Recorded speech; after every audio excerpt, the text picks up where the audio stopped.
ጤና ይስጥልኝ እንደምን ዋላችሁ። አርዕስተ ዜናውን በማስቀደም ዕለታዊ መረጃዎችን የምናሰማችሁ ይሆናል። በኦሮሚያ ክልል ከተሰማራው የአገዛዝ ወታደራዊ ኃይል መካከል ከመስመራዊ አዋጊ ጀምሮ የአማራ ተወላጅ ወታደራዊ አዛዦች በህቡ በተደራጀ ቡድን እየተገደሉ መሆኑ ተሰምቷል። በማዕከላዊ እዝ የአማራ ተወላጅ የሆኑ 10 የሬጅመንት አዛዦች፣ 3 ምክትል የሬጅመንት አዛዦችና 5 የሻምበል አዛዦች ሲገደሉ ገዳዩ ቡድን በህቡ የተደራጀ በዛው በእዙ ውስጥ የሚገኝና በእዙ አዛዦች የሚመራ መሆኑን መረብ ሚዲያ ከወታደራዊ ምንጮቹ ለማረጋገጥ ችሏል። በተመሳሳይ በዚያው ክልል የተሰማራው የብልጽግና መከላከያ ሰራዊትን የኦሮሚያ ክልል መንግስት የተለያዩ መደለያዎችን በማቅረብ እያስከዳው መሆኑ ታውቋል። በዚህም ከሞርተርና ድሽቃ ጀምሮ በርካታ የጦር መሳሪያ የያዙ ወታደሮች ከርተው የኦሮሚያ ልዩ ኃይልና ኦነግ ሸኔን መቀላቀላቸው ተሰምቷል። መረጃውን በዝርዝር ይዘነዋል፣ ታደምጡታላችሁ። በሌላኛው መረጃችን በምስራቅ በለሳ ጓኋላ ከተማ በተደረገ ውጊያ ፋኖ ውጤታማ የጸረ ሽምቅና ጸረ ማጥቃት እርምጃዎችን በመውሰድ የጥላት አከርካሪን ሰብሮ ድል ተቀዳጅቷል። በምስራቅ ዞዝ መውጫ በሃይ ስኩል ትምህርት ቤት፣ በሰሜን አርሴማ፣ በምዕራብ ደንጎራና በደቡባዊ ጨውጫዊት የተጀመረው ውጊያው አድማሱን አስፍቶ በሁሉም የከተማዋ መዳረሻዎች ከባድ ተጋድሎ ተደርጓል። የተቀናጀ የአመራር ብስለትና የውጊያ ብቃት ታይቶበታል በተባለው በዚህ ውጊያም በበላይ ዘለቀ እዝ ከዳግማዊ ቴዎድሮስ ኮርና ከሜጀር ጀነራል ውባንታ ባታ ኮር የተወጣጡ የፋኖ ኃይሎች ናቸው ብርቱ ማጥቃት በማድረግ ትልቁ የአገዛዙ ወታደሮች ካምፕ ያለበት ጨውጫዊት ተራራን ጨምሮ ሙሉ ቀጠናውን በቁጥጥራቸው ስር ያስገቡትም። መረጃውን በዝርዝር ይዘነዋል፣ ታደምጡታላችሁ። በሌላኛው መረጃችን 12 ክላሽንኮቭ መሳሪያ እንደያዙ ፋኖ ለተቀላቀሉ 4 የአድማ ብተና አባላት ሽልማት ተበረከተም። መረጃው በዝርዝር ይቀርባል። ከወደ ባህር ማዶ ከያዝናቸው መረጃዎች መካከል ትራምፕ ሆድ ብሷቸዋል ተብሏል። የአሜሪካው ፕሬዝዳንት ኢራን በሆርሙዝ ሰርጥ የጋረጠችውን ስጋት ለመቅረፍ በምናደርገው ጦርነት ከጎናችን ሆናችሁ እንድትሰለፉ እንጠይቃለን በሚል ለአውሮፓውያኑ ሀገራት ያቀረቡትን ጥያቄ እንግሊዝና ጀርመንን ጨምሮ በሁሉም የአውሮፓ ሀገራት ተቀባይነትን አጥቷል ተብሏል። መረጃውን በዝርዝር ታደምጡታላችሁ። በሌላኛው መረጃችን የኢራን እስላማዊ አብዮታዊ ጥበቃ ኮርፕስ የምድር ጦር አዛዥ ብርጋዴር ጀነራል መሐመድ ካራሚ የእስራኤልን ጠቅላይ ሚኒስተር ቤንጃሚን ኔታንያሁን አድነው እንደሚገድሉ በይፋ ቃል በገቡ በጥቂት ሰዓታት ውስጥ የእስራኤል የስለላ ቡድን ተከታትሎ እንደገደላቸው ተሰምቷል። የስለላ ቡድኑ ሞሳድ ባደረገው ክትትል የጦር አዛዡ ያሉበትን ቦታ በማወቅ በአየር እንዲደበደቡ አስደርጓቸዋል ተብሏል። መረጃው በዝርዝር ይቀርባል። ጤና ይስጥልኝ የተከበራችሁ የመረብ ሚዲያ ቤተሰቦች እንደምን ዋላችሁ። ከመረብ ሚዲያም የዛሬ መጋቢት 8 2018 ዓ.ም ዕለታዊ መረጃዎችን አጠናቅረን ይዘን ቀርበናል። አብራችሁን ቆዩ።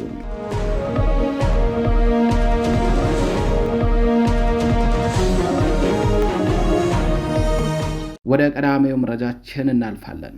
የአማራ ተወላጅ የሆኑ ወታደራዊ አዛዦች በህቡ በተደራጀ ቡድን እየተገደሉ መሆኑ ተነገረም።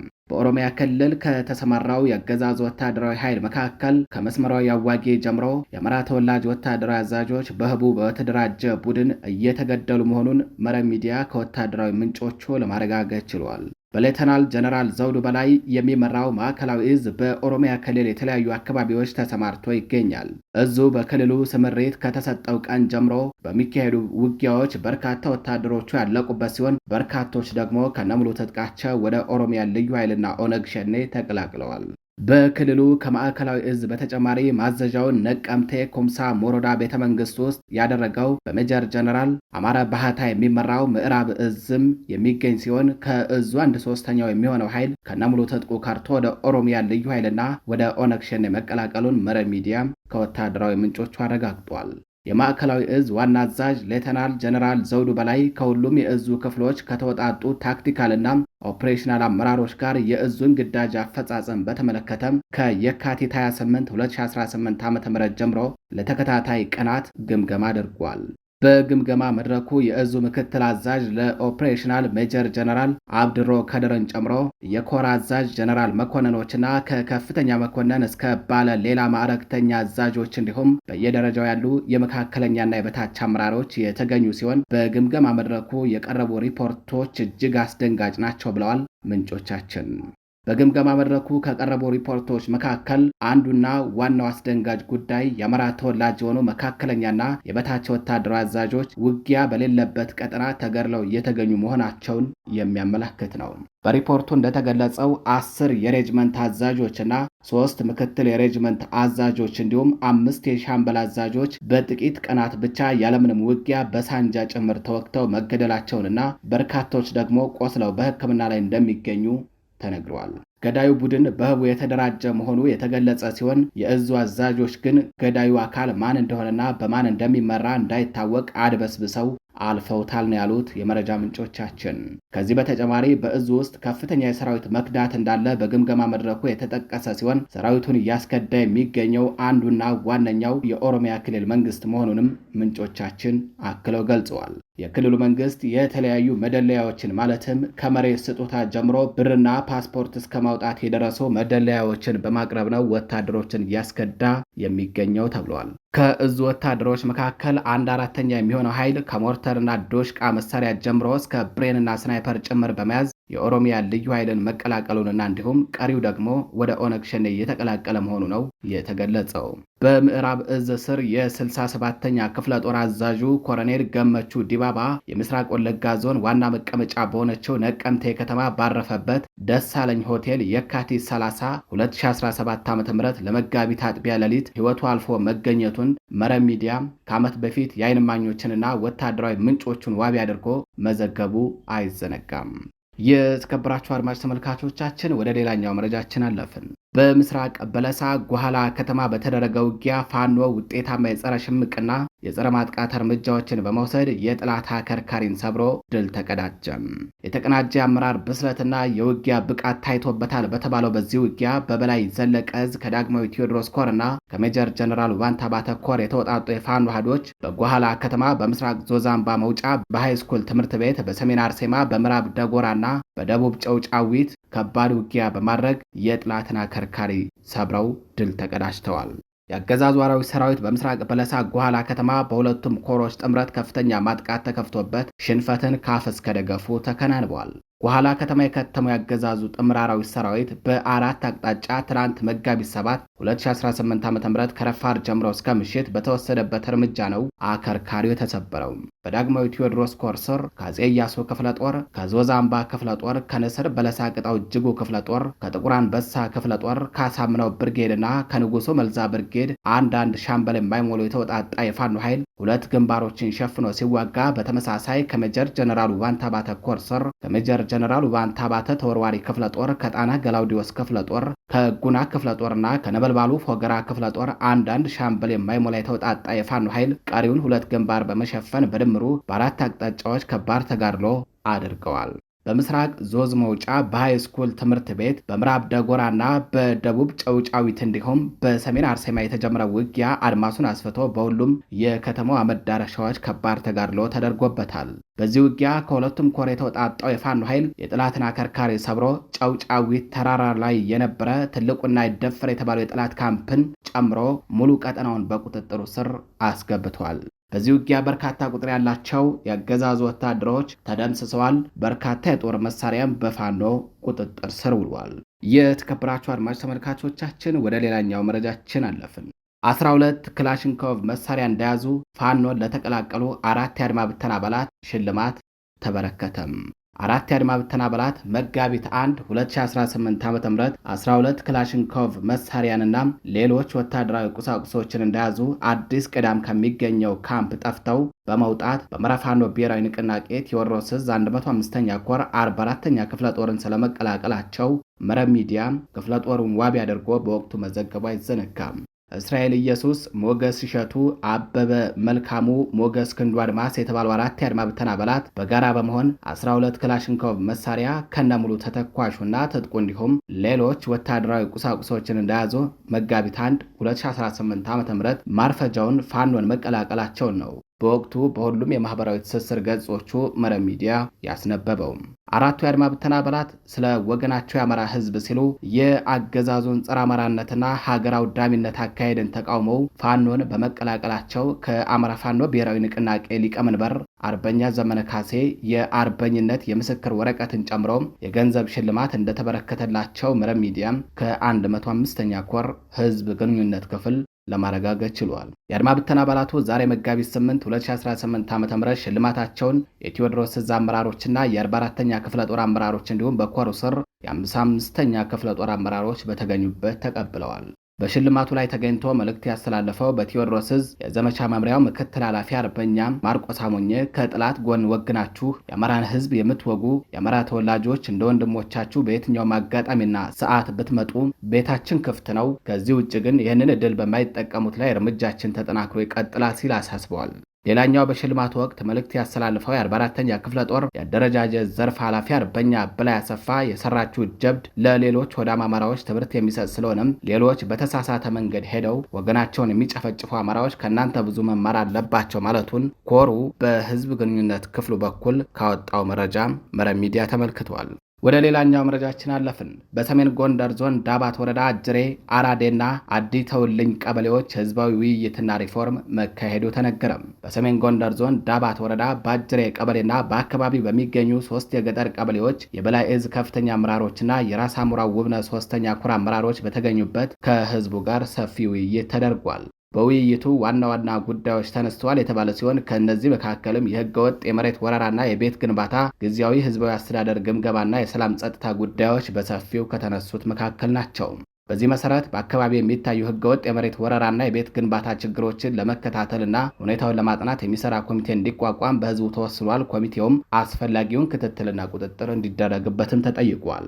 በጊዜያዊ ህዝባዊ አስተዳደር ግምገማ ወቅት አካባቢው ከዚህ በፊት በመንግስት የጦርነት ማዕከል ሆኖ ስለቆየ በህዝብ ላይ የተፈጸሙ ጉዳቶች እንዲታወቁና እንዲካሱ ተጠይቋል። እንዲሁም ህዝቡ በራሱ አስተዳደርና በህዝባዊ ተቋማት ላይ ጥበቃና ክትትል እንዲያደርግ ተመላክቷል።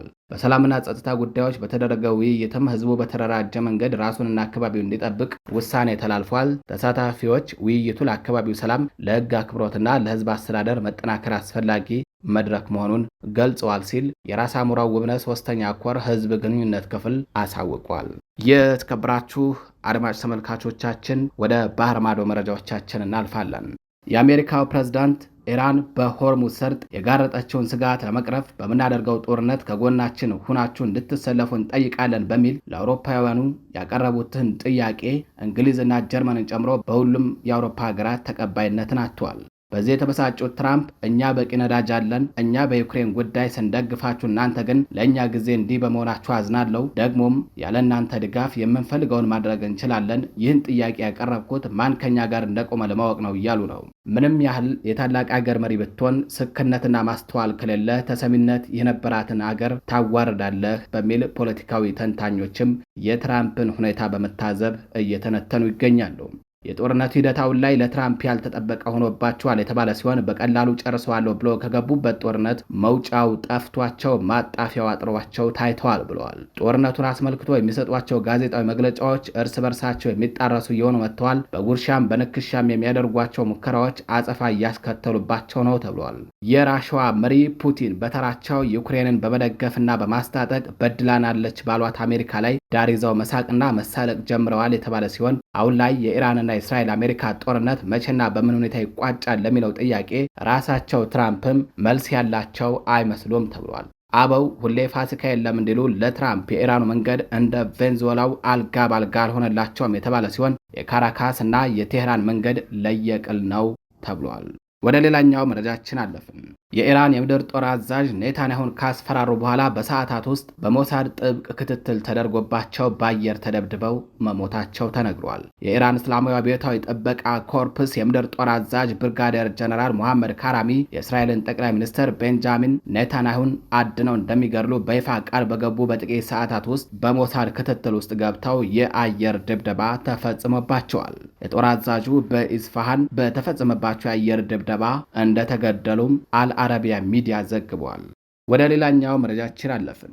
አዲሱ የኢራን ጠቅላይ መሪ ተመሳሳይ ጾታ አፍቃሪ መሆናቸውን የሚያመላክቱ መረጃዎች መውጣታቸውን ተከትሎ ጉዳዩ አነጋጋሪ ሆኖ አልተባለም። የአሜሪካው ፕሬዝዳንት ዶናልድ ትራምፕ ይህንን የስለላ ሪፖርት በሰሙ ጊዜ በሁኔታው ከት ብለው መሳቃቸውም ተዘግበዋል። አዲሱ የኢራን መሪ ወደ ስልጣን ከመጡ በኋላ ላለፉት 2 ሳምንታት በአካል በአደባባይ ያልታዩ ሲሆን በእሳቸው ስም የሚወጡ የጽሑፍ መግለጫዎች ውጭ አንድም ቀን በሚዲያ አልቀረቡም። ከዚሁ ጋር በተያያዘ የቀድሞ ኢራን ጠቅላይ መሪ የነበሩት አባታቸው አያቶላ ካሚኒ ልጃቸው ሀገሪቱን ለመምራት የሚያስችል ብቁ አእምሮ እንደሌለው ያስቡ እንደነበር ተገልጿል። በተጨማሪም አዲሱ መሪ ከተመሳሳይ ጾታ ጋር ነበራቸው በተባለ ግንኙነት ምክንያት አባታቸው በእሳቸው እግር ተተክተው መሪ እንዳይሆኑ ፍላጎት እንደነበራቸው እየወጡ ያሉ መረጃዎች ጠቁመዋል። የአሜሪካ የስለላ ተቋማት ስለ አዲሱ የኢራን መሪ ተመሳሳይ ጾታ አፍቃሪነት ያቀረቡትን ሪፖርት ተከትሎ ፕሬዝዳንት ዶናልድ ትራምፕ መሳቃቸውን ዘገባዎች አትተዋል። ፕሬዝዳንቱ ከኤንቢሲ ቴሌቪዥን ጋር በነበራቸው ቃለ መጠይቅም ስለ መሪው መጥፋት አንስተው ለመሆኑ ግለሰቡ ግን በሕይወት አለ ሲሉ ጠይቀዋል። መቀመጫቸውን አሜሪካ ያደረጉ የመገናኛ ብዙሃን ይህንን ዘገባ ይዘው ቢወጡም የአዲሱ መሪ ባለቤት ዛህራ በሰሞኑ የአሜሪካና የእስራኤል የጋራ ጥቃት ሰለባ መሆናቸው ይታወሳል። እስካሁን በተሰራጩ ሪፖርቶች ዙሪያ የኢራን መንግስት የሰጠው ይፋዊ ምላሽ የለም።